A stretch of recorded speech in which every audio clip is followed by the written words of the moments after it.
engaged by the government of Brazil to talk about a specific good practice. FAO has developed over the last years the Junior Farmer Fields and Life School approach, building on earlier versions of this learning approach that you might be aware of, the farmer field schools. And while FAO has promoted this before 2007 already, when we entered the partnership on cooperation on child labor in agriculture mentioned by Sue before, we at that time really saw this more as an approach for decent youth employment promotion, less as a means for reducing child labor in agriculture. But this has changed. So I give you, I will make reference in particular also as requested to the country case, the United Republic of Tanzania, and present you this practice. So why is this approach actually relevant for child labor? Why can it help to reduce child labor? It's because it addresses some of the root causes. This what we consider innovative learning approach targeted to rural youth empowers overall vulnerable children and youth above the minimum age of employment, provides them with livelihood options and skills, making it more attractive for them to see their future in agriculture and in the rural areas.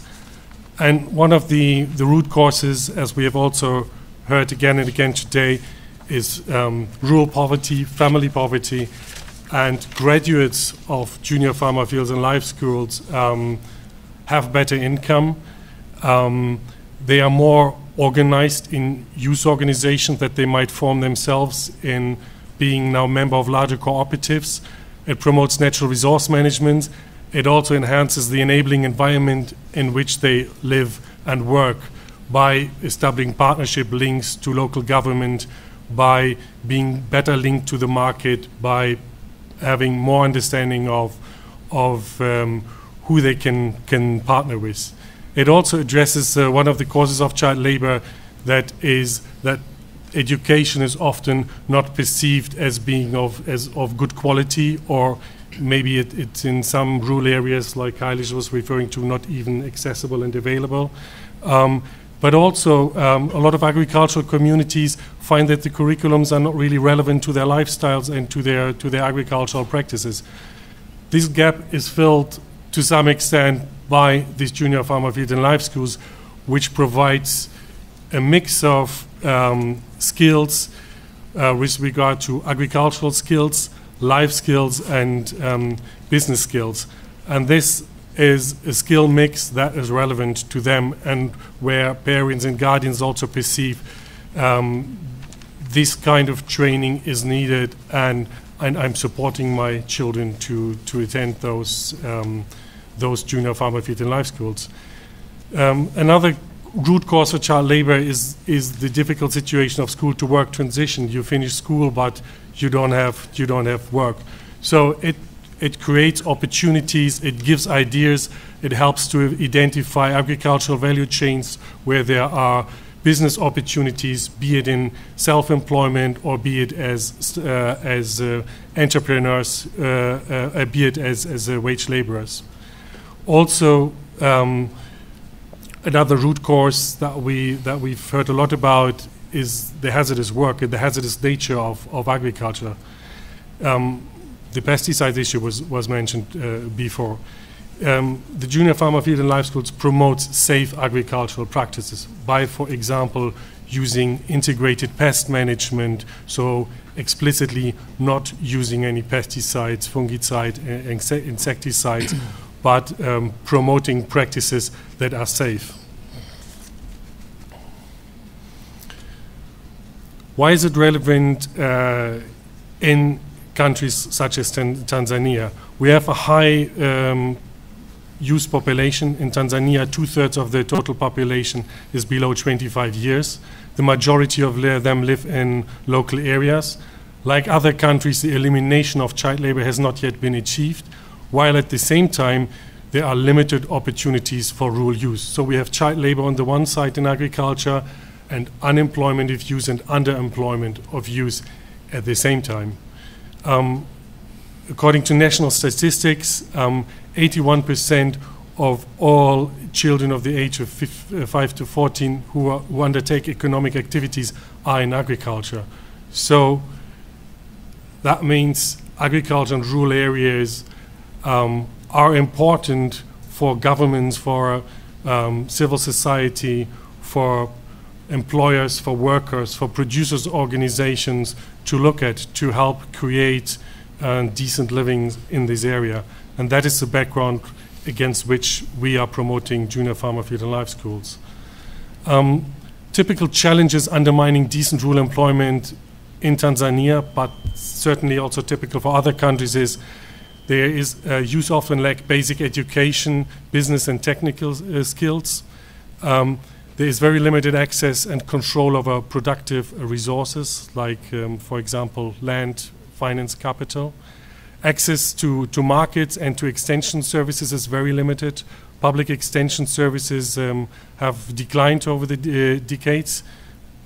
Private extension services is available to a limited extent as well.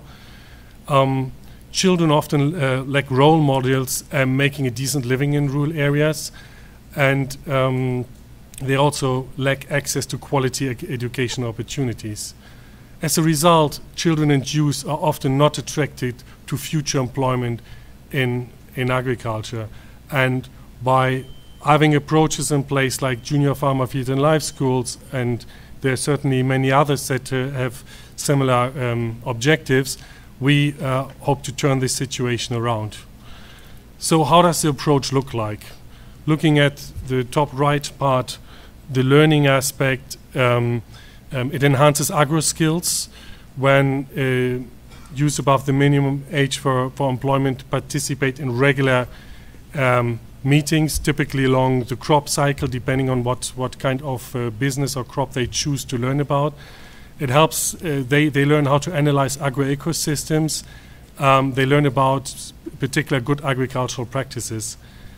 On the employment side, they develop also life skills that will enhance their employability. They learn about the importance of producers' organizations for their future employment. They learn about rights. The approach has a large number of learning modules, and actually the youth can choose from them when developing a specific targeted curriculum in the area. So often they choose as well. Child labor is one of the models where they, through practical exercises, learn about what is child labor, but also how can we prevent it, and take this actually also home to their parents and guardians. There are also learning modules on land and property rights, for example. The approach helps to get market access by promoting entrepreneurship, business and marketing skills. Together with partners, typically we work with cooperative unions or federations of producers' organizations. They help to undertake market analysis, which then is verified also by the youth.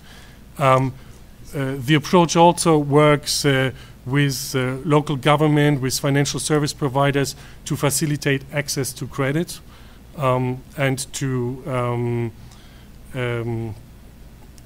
have financial products and services at hand that are relevant to youth and are tailor-made for them.